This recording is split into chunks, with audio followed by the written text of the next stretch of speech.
माले की गंगा में आपका स्वागत है। इस अंक में हम गंगा के मैदानी हिस्सों में प्रवेश की शुरुआत देखेंगे। गंगा देवप्रयाग से चलने के बाद व्यास घाट, और व्यास घाट को हमने पिछले अंक में देखा। वहां पर नयार नदी का मिलन होता है और कैसे तीव्र घुमावों के बाद गंगा फिर और नीचे मैदानी इलाकों की तरफ बढ़ती है। ये ऋषिकेश है और ऋषिकेश की ये फुटेज हमने नरेंद्र नगर नामक स्थान से ली है। नरेंद्र नगर टिहरी रियासत की राजधानी था।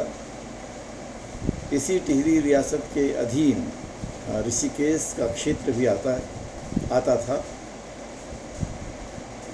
गंगा जिस तरह से पूरे कर्व लेती है वो बहुत विहंगम दृश्य नरेंद्र नगर से दिखाई देता है। ऋषिकेश का शहरीकरण बहुत बड़े पैमाने पर हुआ है। आज यह उत्तराखंड का एक प्रमुख शहर है। हालांकि मुनि की रेती और लक्ष्मण झूला में भी अभी व्यापक आबादी है, लेकिन अभी भी उनका मूल चरित्र धार्मिक या आध्यात्मिक है। नरेंद्र नगर से आप ऋषिकेश का रेलवे स्टेशन भी देख सकते हैं।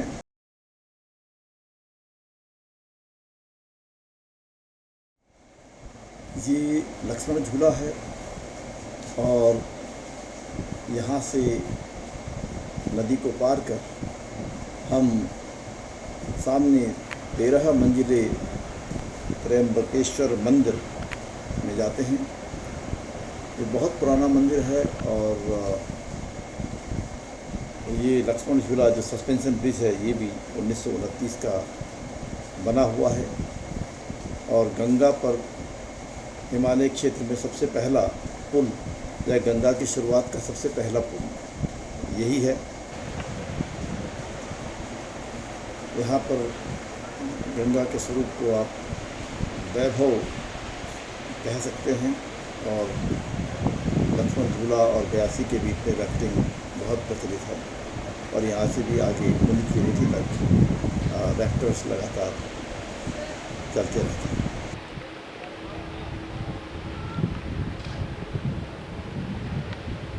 तो ये लक्ष्मण झूला से लेकर के और मुनि की रेती तक का पूरा जो गंगा का तट है वो आध्यात्मिक दृष्टि से लोगों के दिल को छूता है। दुनिया भर के लोग धर्म और आध्यात्म के लिए इस क्षेत्र में आते हैं। गंगा का स्वरूप लक्ष्मण झूला से लेकर के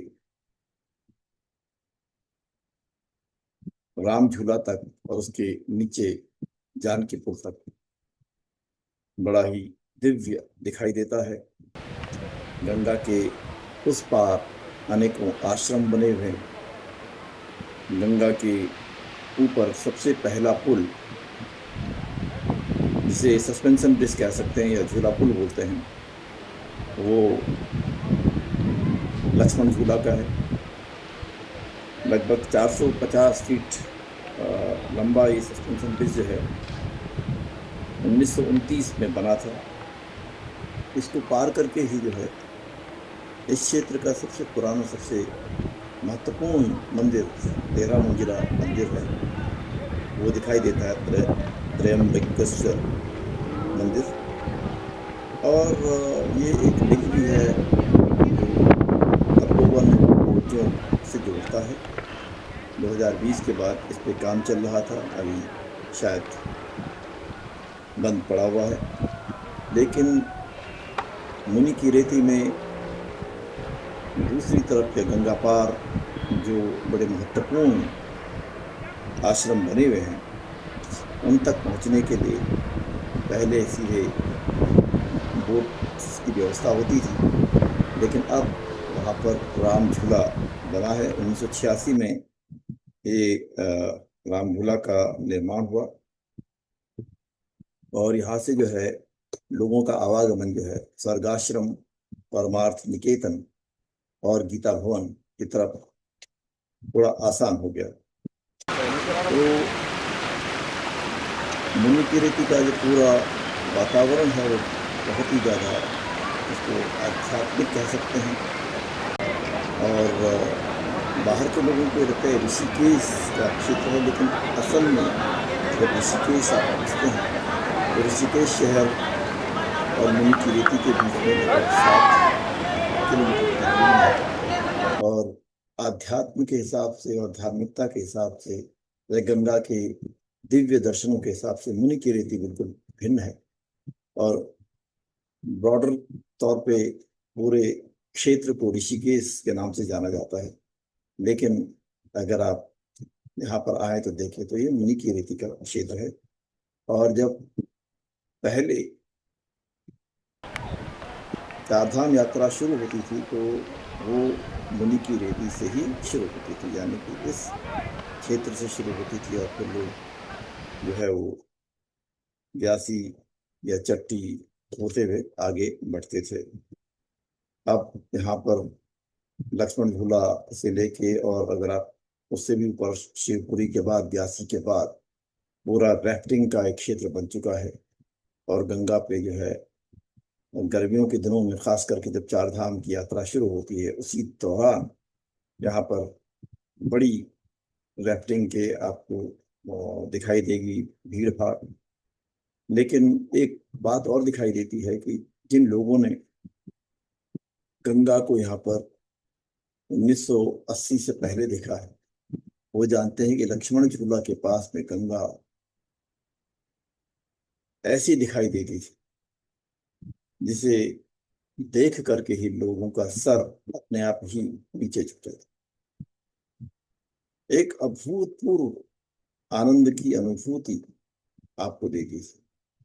और फिर ये आप नहीं कहते थे कि ये केवल एक नदी है, ये एक ऐसी सांस्कृतिक पहचान थी, खास करके उत्तराखंड और मुनि की रेती की। मुझे बचपन में जब गंगा को पहली बार देखने का अवसर मिला तो वो मुनि की रेती में हुई। और 1977-78 का शायद वो वर्ष रहा हो जब मैं यहाँ पर आया था। और उस समय गंगा पार करने के लिए हमें नाव के जरिए, स्टीमर के जरिए जाना पड़ता था। और गंगा का स्वरूप इतना बड़ा कि देख करके जो है आदमी उसे देखता ही रहे। आज जब हम मई के महीने में आते हैं, कई बार जून में भी आते हैं, तो गंगा में पानी नहीं दिखाई देता है। लक्ष्मण झूला के एक क्षेत्र में केवल आपको पत्थर और रोड़ी ही दिखाई देता है। ऐसा क्यों हो रहा है? ऐसा इसलिए हो रहा है क्योंकि गंगा देवप्रयाग से पहले भागीरथी पे जो बांध बना हुआ है, टिहरी बांध, और अलकनंदा नदी पर भी कई रिजर्वायर्स हैं। और हर जगह पे जब रिजर्वायर्स बनते हैं तो पानी को नियंत्रण करते हैं। पानी जो है तभी छोड़ा जाता है जब पानी की मात्रा अधिक हो जाती है। इसीलिए हम देखते हैं कि मानसून के समय में जब ये रिजर्वायर्स या डैम्स है पानी को अपने पास में रखने की इनकी क्षमता खत्म हो जाती है तो फिर पानी छोड़ दिया जाता है और वो बाढ़ के रूप में आता है। तो पूरे परिदृश्य को देखें तो ऋषिकेश तक अभी गंगा का जल जो है बर्बाद है, क्योंकि उत्तराखंड में जितनी भी जल विद्युत परियोजनाएं हैं गंगा पे बनी हुई, वो असल में पानी का डाइवर्जन नहीं करती। वो हाइडल परियोजनाएं हैं, ऊर्जा के लिए परियोजनाएं हैं, और कुछ समय बाद पानी को वापस नदी में ही डालना पड़ता है। क्योंकि अगर ये सिंचाई के लिए परियोजनाएं बनती तो शायद गंगा का पानी यहाँ पर तक कम रहता। सिंचाई के लिए जो गंगा नदी के पानी को इस्तेमाल किया जाता है वो हरिद्वार के बाद ऊपरी गंगा नहर और फिर बिजनौर में जो निचली गंगा नहर है वो बना करके होता है।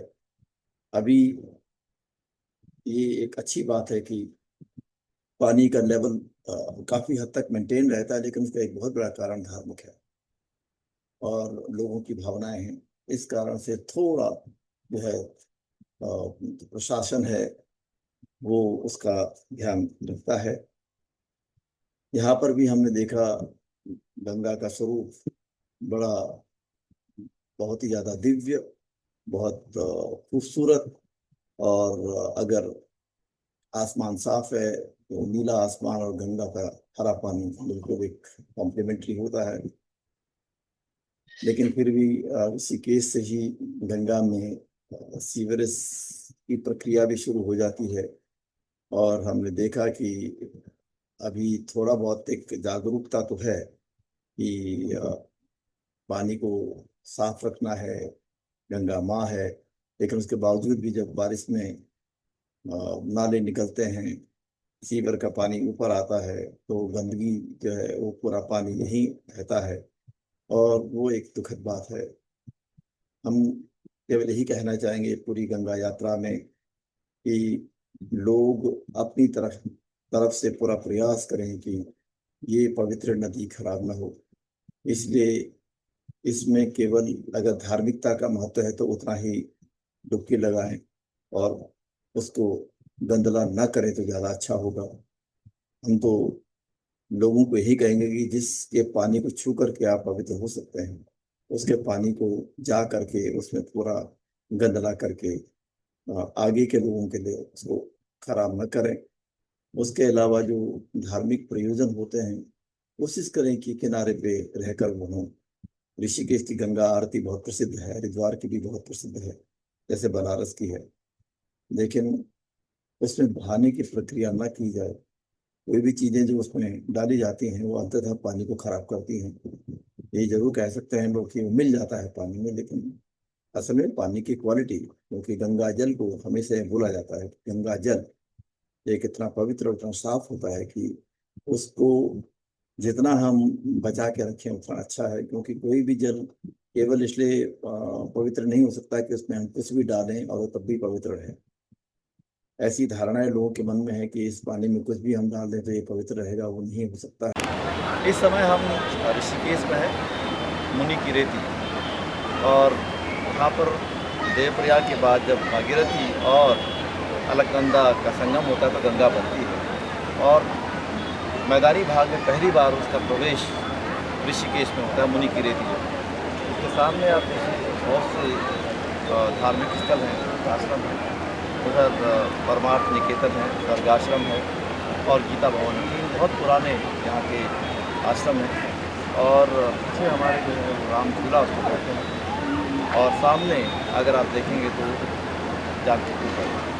लेकिन यहाँ पर जो सबसे प्रसिद्ध जगह है वो इससे थोड़ा सी आगे लक्ष्मण झूला उसे कहते हैं, वहाँ पर है। और ऋषिकेश या मुनि की रेती को हम भारत की आध्यात्मिक नगरी कह सकते हैं, क्योंकि बहुत बड़ी संख्या में विदेशी जो स्पिरिचुअल लोग हैं वो यहाँ आते हैं। बड़े बड़े आश्रम बने हुए हैं और उन आश्रमों में जो है वो स्पिरिचुअलिज्म के लिए ज़्यादातर लोगों के पास आते हैं।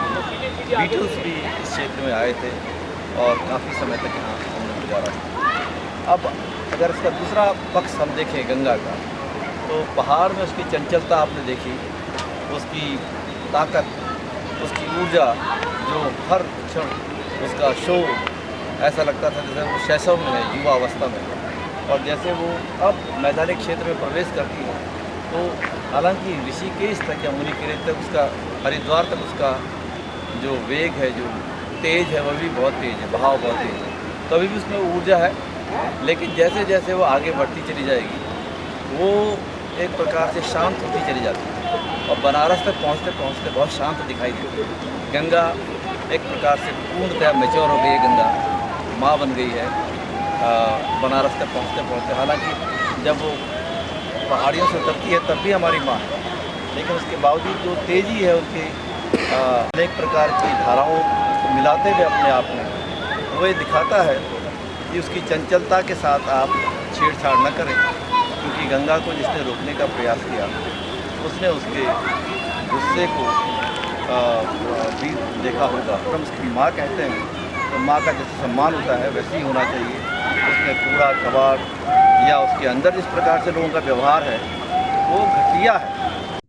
ये हिमालय का पानी है और हमें गर्व होना चाहिए, कम से कम हिमालय का पानी यहाँ तक हमारे पास आया है, हरिद्वार के पास। तो ये हिमालय का पानी भी जो है वो अलग अलग हिस्सों में बंट जाता है। तो फिलहाल गंगा की इस यात्रा में हम, हमारा उद्देश्य है कि एक गंगा के पूरे जो महत्व है, उसका धार्मिक महत्व है वो तो आपको दिखाई देता ही है, लेकिन गंगा भारत के करोड़ों लोगों के लिए एक जीवनदायिनी भी है, भारत के किसानों के लिए, भारत के मछुआरों के लिए। और जब हम आगे बढ़ेंगे तो हमें ये दिखाई भी देगा। लेकिन कोशिश ये होनी चाहिए कि चाहे गंगा में औद्योगिक प्रदूषण हो या सीवरेज का प्रदूषण हो या धार्मिक प्रदूषण हो, वो ना हो, उसको हटाया जाए। एक दूसरे पर जो आरोप लगा करके हमारे के कारण से नहीं, दूसरे कारण से, वो नहीं होना चाहिए। और प्रशासन को भी इसमें काफी सख्ती दिखानी पड़ेगी। जो यहाँ पर बड़े बड़े धार्मिक संस्थान हैं, उनका भी ये कर्तव्य है कि वो अपने जो प्रवचन देते हैं, और जो भक्त लोग आते हैं, जो भी लोग हैं, उनको भी इस बारे में जागृत करें और उनको जबरन गंगा में कोई चीज बहाने के लिए या जबरन डुबकी लगाने के लिए प्रेरित ना करें तो ज़्यादा अच्छा होगा। कोशिश ये होनी चाहिए, क्योंकि पहाड़ों में भी जा करके, जहाँ स्रोत है गंगोत्री में, यमुनोत्री में, बद्री केदार धाम में, हमने देखा है कि नदियों में जा करके कपड़े बहा रहे हैं। इससे बड़ी शर्मनाक बात कोई नहीं हो सकती। गंगा हमारी माँ है। भारत के सबसे पहले प्रधानमंत्री जवाहरलाल नेहरू ने भी कहा, क्योंकि वो उनकी जो उसको केवल एक एक नदी के तौर पर नहीं देखा। गंगा एक संस्कृति है, जिसने हिमालय से लेकर के बंगाल की खाड़ी तक भारत की संस्कृति को बनाया। न केवल हिंदू धर्म, बल्कि बौद्ध धर्म की बड़ी ऐतिहासिक विरासत पूरी के पूरी गंगा घाटी में है। और इसीलिए ये आवश्यक है कि इस नदी के तट पर हमारा इतिहास बना, हमारा इतिहास लिखा, हमारे यहाँ विद्रोह हुए, हमारे संघर्ष हुए, उस नदी के को हमने माँ माना। और माँ माना तो उस माँ का जो है उसको साफ रखना, उसकी पवित्रता को कायम रखना हम सबका कर्तव्य है। ऋषिकेश से गंगा आगे हरिद्वार की ओर प्रस्थान करती है। अगले अंक में हम आपको हरिद्वार में गंगा के बारे में विस्तार पूर्वक बताएंगे। इस अंक में बस केवल इतना ही। हिमालय की गंगा को देखते रहिए और इसको सब्सक्राइब करें और अपने मित्रों को भी आगे देखने के लिए प्रेरित करें। आपके सुझावों का भी हमें इंतजार होगा। आप हमारे कमेंट बॉक्स में जाके इसमें कमेंट्स कर सकते हैं और हमें अपने सुझाव भी दे सकते हैं। धन्यवाद।